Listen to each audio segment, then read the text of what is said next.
Hi, so here we go. Here's the gematria phrase at the top. A's mine K, Hoada, thank God, 2790, Hagman, Enviro, 75587. Okay. So for this one, this is all receipts, okay? These are all from my receipts of places I spent money at, okay? That's what these visions mainly come from. But I feel like I'm being led by God also, and my hand is, you can say my hand is being guided, but it's all like what I'm breaking down in my mind as I'm writing it. So it's like I'm coming up with it, but it's all intermingled with like the day's events or prophecy even, okay? So English ordinal all the way down to reverse satanic, those are the ciphers that you can find on gematrinator.com. All decimals multiplied, you get 0.0018418128. Okay.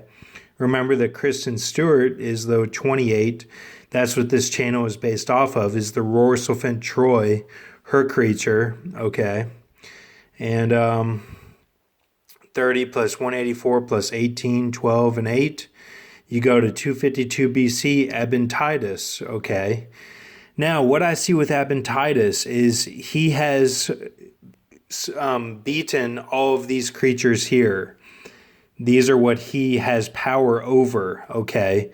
So 3 piranhas is what he conquered during his life or during his heaven time, whatever burdens he took on as Abantidas or his heavenly state. And then 3 Piranha 3D, the 2010 film, just like the repetition of the film 3 times, okay? Now, I haven't even seen this movie. When I worked for the Palomar Piranhas in Lexington, I tried to use the logo, the woman on top of the water surface and a floaty. I tried to use that as the mascot. That didn't go over too well, but I ended up putting it in one of the awards. These pieces of paper laminated that I had, and I gave them out as awards with my brother, and like artistic, designs. So I had it on there for that, but that's just a little background. But the actual movie itself, the plot and everything, the actors, the cinematography, the editing, all that is the spirit of the movie is the Piranha 3D 2010 film 3 times, okay? He has power over that. And then 3 combination of ants and elephants of the Tartarucci, because both those animals equal the Tartarucci in some way. I've noticed the similarities there. And so it's like the essence of both those would be the combining of those 3 times would be what he has power over. And then 24 steam shovels. Kind of saw Bucyrus with those steam shovels, kind of the ones that they use for the Panama Canal. But yeah, I'm not going to specify it. So all this power is sent down to the John Connor of the 3-year Pride of Life, Qui-Gon Jinn, and 1-year Dedanum. Okay. Now, remember that Ben V is part of that, but this is not for Ben V, okay? He'll have his own, essence going on and powers that he has himself.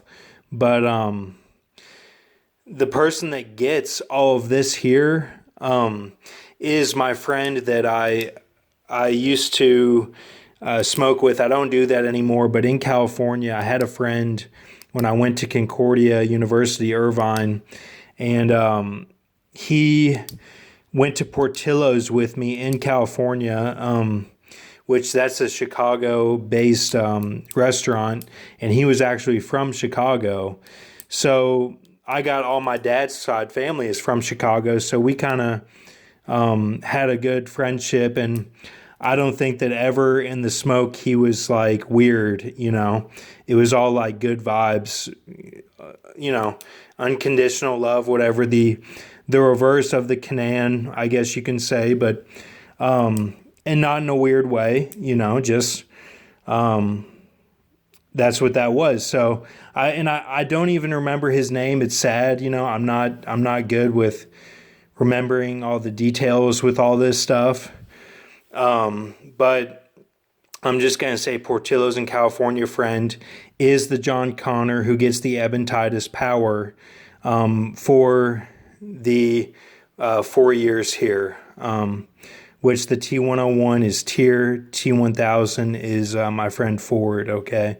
Those are the ones that will be mobbing within this 4 year span here, okay?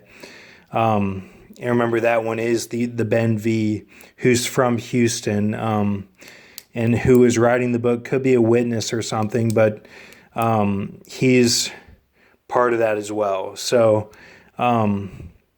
now, what happens is this sending down of energy is a charge up. So he gets the power a little bit differently. He gets it over the last 4 days of the 122 combined Gabriel Grox days. He gets it he charges up like a battery. But you may not even know that that's happening to him, or he may not even know it, but it's just going to happen over the last 4 days. He switches like a glare on sunglasses. Easy transition when the nukes do go off, or whatever that transition is that brings us into the real end times, whereas now we're in this pseudo, 80s type weird, end times that we're in now. Pseudo futuristic, pseudo recalling the past, music and stuff. Which is all connected to the harp machine as well. And the harp machine is connected to Saul and the relationship of Saul and King David. So now he gets it as an easy transition, whereas with Gabriel, there's a Harry Potter 5 underwater sprouting gills moment for him when he transforms from the bull shark to the Gottesman power, or the Gottsman power, okay? It's like he might even be underwater, because as the bull shark, and then it's like he switches. It's like the scene in Tomorrow Never Dies, whenever James Bond skydives and has to get all of his gear switched over to go scuba diving, all of that, it's kind of like a weird transition where you have to do two things at one time or something. So that's kind of how I saw it, but that's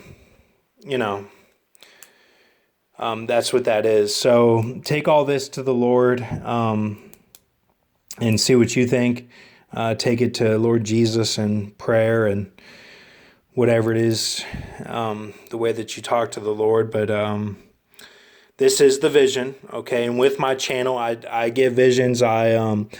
I have dreams every night, kind of like how Mr. Tackpan said he does, and I usually wake up exhausted, and it's like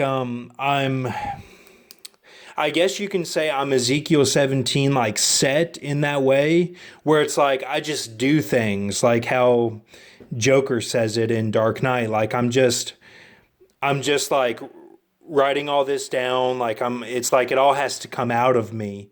And it's not even really I'm oh, what am I going to say? What am I going to do? It's like it's all just happening because it's like I get charged up during the night and then it all just flows during the day sort of thing. Or it semi-flows, I'm still me. I just, it all has to come out. So thank you. Have a good night.